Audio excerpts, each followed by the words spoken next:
Баршаңызға қайырлы күн достар, менің каналыма қош келдіңіздер. Сіздермен Ұлданай. Бүгін сіздермен қазіргі кезде хит болып жатқан банан және құлпынай десертін дайындайтын боламыз. Шоколадқа батырылған жемістердің дәмі бір-бірімен үйлесіп, сондай керемет айтып жеткізу мүмкін емес, сондықтан міндетті түрде жасап көріңіз. Ең алдымен жұмыс жасайтын орнымызды дайындаймыз. Бізге осындай фольга қажет болады. Егер фольга болмаған жағдайда пергамент қағазы немесе силиконды коврикке қоюға да болады. Ең бірінші бананды дайындаймыз. Сыртын алып, теңге 2 бөлікке бөлеміз. Егер сізде үлкен банан болса, 3 бөлікке бөлсеңіз болады. Кесілген банандарға эскимоға арналған таяқшаны кіргіземіз. Банандарымызды дайындап алғаннан кейін морозильникке 15 минутқа қоя тұрамыз. Біздің банандарымыз суық болуы қажет. Суық бананның сыртында шоколад тез қататын болады. Енді құлпынайларды дайындайтын боламыз. Бірнеше рет салқын суда жуып алып, құрғақ қағаз майлықтармен жақсылап құрғатамыз.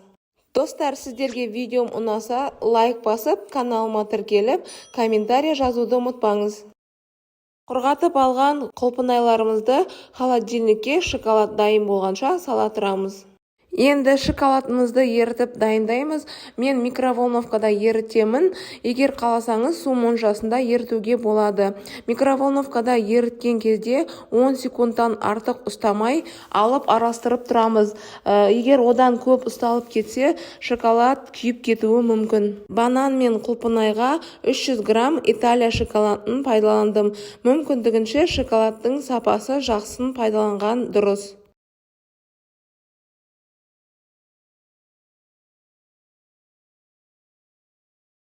Осылай видеода көрсетілгендей шоколадымыздың ең бірінші астыңғы бөлігі ериді, сондықтан силиконды лопаткамен астынан үстіне қарай араластырып ерітетін боламыз.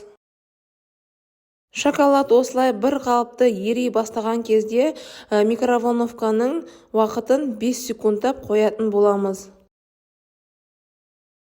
Мінекей, осымен біздің шоколадымыз толық түйіршіктер қалмай еріп шықты. Енді осы шоколадымызға 2 ас қасық сұйық май құйып жақсылап араластыратын боламыз.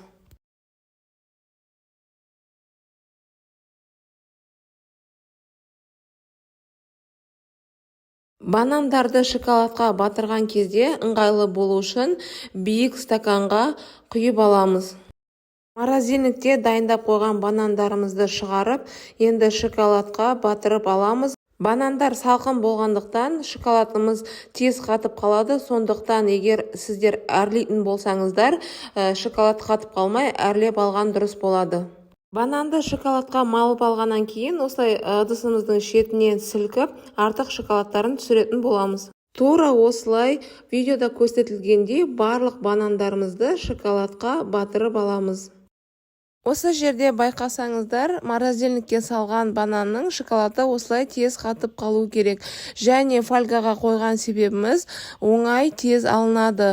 Ыдыстарға шоколадты салып қоятын болсақ, ыдыстарға шоколады жабысып, алынбай қалатын болады. Сондықтан пергамент қағаз немесе фольгаға қою керек. Артылған шоколадты кондитерлік қапшыққа құйып, осылай әрлейтін боламын. Сіз өз қалауыңызша әрлеуіңізге болады. Құрамына қажетті ингредиенттерді міндетті түрде описание бөлімінде жазып қалдыратын боламын. Енді қалған шоколадымызға құлпынайымызды батыратын боламыз. Ол үшін холодильникке салынған құлпынайды алып, осындай ұзын шпажкаға түйреп аламыз.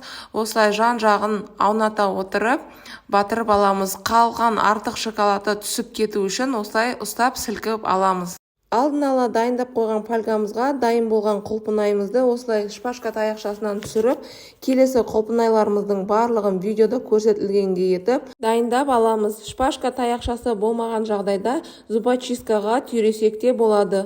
Достар, сіздерге видеом пайдалы болса, лүпіл басып, каналыма тіркеліп, қоңыраушаның белгісін келесі видеомды жіберіп алмас үшін басып қойыңыз. Дайын болған құлпынайларды холодильникке шоколады қатқанға дейін 15-20 минутқа қойып қоятын боламыз. Және мен әрлеуіне осындай кондитерлік қапшыққа ақ шоколадты салып ертіп алып, қалауымша әсемдеп шықтым. Видеода байқасаңыздар, құлпынай мен банан фольгаға қойғандықтан оңай алынып тұр.